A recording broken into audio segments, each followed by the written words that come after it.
ऐतिहासिक महत्त्व असलेल्या दुर्गाडी किल्ल्यावर मंदिर आहे की मशीद या संदर्भातला निकाल न्यायालयाने दिलाय। दुर्गाडी किल्ल्यावर मंदिरच असल्याचा निर्वाळा न्यायालयाने दिलाय। मागील बऱ्याच काळापासून या प्रकरणावर सुनावणी सुरू होती। अखेर या प्रकरणाचा निकाल आता लागला। कल्याणमधील सत्र न्यायालयाने ऐतिहासिक दुर्गाडी किल्ल्यावर मशीद नसून मंदिर असल्याचे आदेश जारी केले। 1971 साली ठाणे जिल्हा अधिकाऱ्यांच्याकडे मंदिर का मशीद यावरून सुनावणी झाली होती।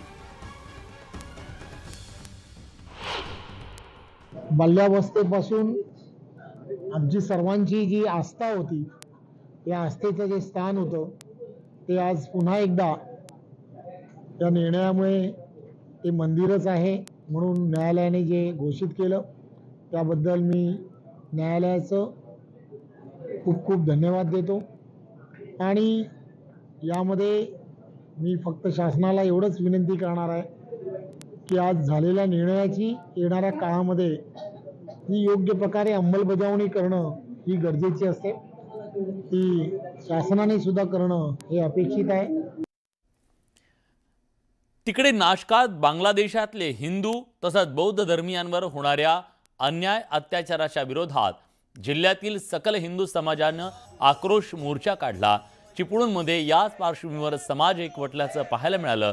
कोल्हापुरात सकल हिंदू समाज आक्रमक झाला। जिल्हाधिकारी कार्यालयाच्या समोर ठिय्या आंदोलन करण्यात आलं। बांगलादेश विरोधात जोरदार घोषणाबाजी करण्यात आली। नंदुरबारमध्ये सकल हिंदू समाजाच्या वतीनं बांगलादेशातल्या हिंदूंवरच्या अत्याचाराच्या वेळी निषेध करण्यात आला असून हातात निषेधाच्या पाट्या घेऊन मूक मोर्चाला सुरुवात झाली। बीडच्या परळीत हजारो हिंदू बांधव रस्त्यावर उतरले।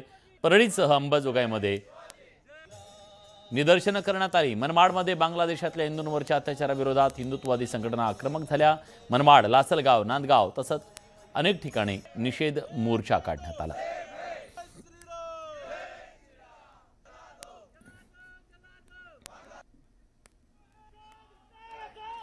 बांगलादेशात हिंदूंवर होणाऱ्या अत्याचाराच्या विरोधात राज्यभरातील सकल हिंदू समाज आक्रमक झाल्याचं पाहायला मिळतंय। सिंधुदुर्गातल्या ओरोसमध्ये न्याय मोर्चा काढण्यात आला असून आमदार नितेश राणे, निलेश राणे या मोर्चात सहभागी झाले। नगरमधल्या राहता शहरात मोर्चा काढत बांगलादेश इथं झालेल्या हिंदूंवरच्या अत्याचाराविरोधात निषेध व्यक्त करण्यात आला। मोर्चात मोठ्या संख्येनं हिंदुत्ववादी संघटनेचे कार्यकर्ते सहभागी झाले। सुजय विखे पाटील यांनी देखील सहभाग नोंदवला। छत्रपती संभाजीनगरमध्ये हिंदू जनजागरण समितीच्या वतीनं आंदोलन करण्यात आलं। आंदोलनाच्या पार्श्वभूमीवर पोलिसांचा मोठा पोलीस बंदोबस्त तैनात करण्यात आला होता। लातूरात गांधी चौक इथं सकल हिंदू समाजाकडून लाक्षणिक आंदोलन करण्यात आलं। तर एक है तो सेफ है, बटेंगे तो कटेंगेच्या घोषणा देण्यात आल्या। पुणे जिल्ह्यातल्या इंदापूर शहरात नगर परिषद ते तहसील कार्यालय अशी सकल हिंदू समाजाच्या वतीनं बांगलादेशात हिंदू न्याय यात्रा काढण्यात आली आणि एक प्रकारे आक्रोश व्यक्त करण्यात आला। बांगलादेशात हिंदूंवर होणाऱ्या अत्याचारावरून नितेश राणेंनी भाष्य केलंय। ओळख विचारून बांगलादेशात मारलं जातंय। पंतप्रधान मोदींना आम्ही विनंती करतो, पोलिसांना बाजूला करा। भारतातल्या बांगलादेशींना आम्ही 5 मिनिटात शिल्लक ठेवणार नाही। याला धमकी समजायची तर समजा असं वक्तव्य नितेश राणेंनी केलंय। तर बांगलादेशींना एका पायावर जाऊ देणार नाही असं नितेश राणे म्हणाले।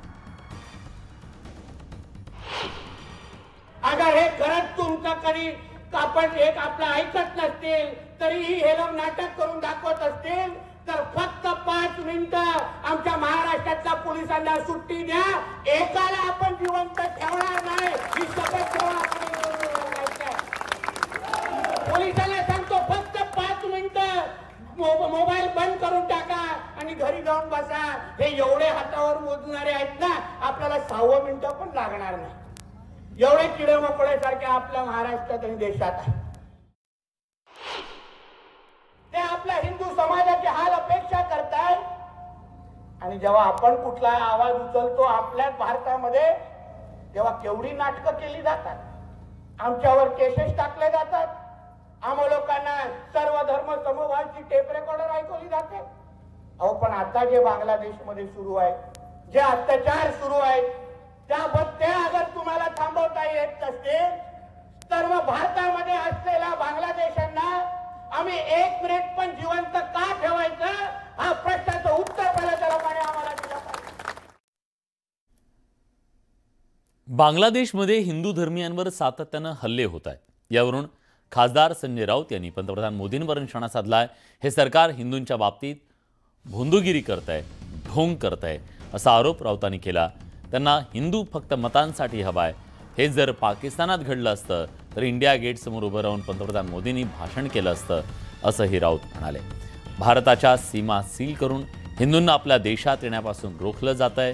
त्यामुळे पंतप्रधानांनी स्वतः यात लक्ष घालावं असं राऊत म्हणाले.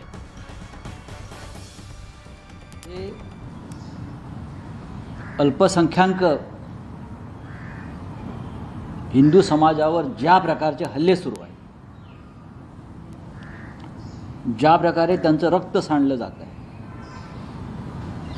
ज्या प्रकारे त्यांना देश सोडण्यास भाग पाडलं जात आहे, हा अत्यंत चिंतेचा विषय आणि अग्रलेखात टीका केली नसून ती व्यथा मांडली आहे आणि चिंता व्यक्त केली.